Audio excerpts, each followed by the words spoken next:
Our first asteroid sample return mission is back on Earth, a record ride in space for a NASA astronaut, and our Artemis II mission is making pre-launch progress. A few of the stories to tell you about this week at NASA. On September 24th, the OSIRIS-REx sample return capsule with samples of rock and dust from asteroid Bennu made its historic return to Earth, marking the end of our first asteroid sample return mission.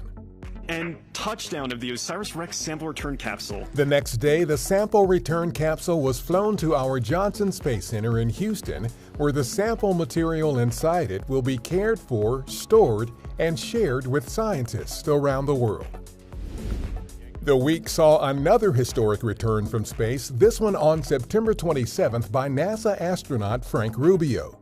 After spending a U.S. record-setting 371 days in space, Rubio landed safely in Kazakhstan along with 2 crewmates. Rubio's record ride comes to an end. Rubio's extended mission provides researchers the opportunity to observe the effects of long-duration spaceflight on humans. Teams at our Michoud assembly facility in New Orleans have structurally joined all 4 RS-25 engines onto the core stage of our Artemis II moon rocket. Meanwhile, the Artemis II astronauts recently completed the first in a series of integrated ground system tests at our Kennedy Space Center. The Artemis II flight test around the moon and back is the agency's first crewed mission under Artemis. On October 14th, an annular solar eclipse will cross the U.S. from Oregon to Texas. An annular eclipse is also known as a ring of fire eclipse because the moon doesn't entirely block out the sun, but instead leaves a bright ring of sun.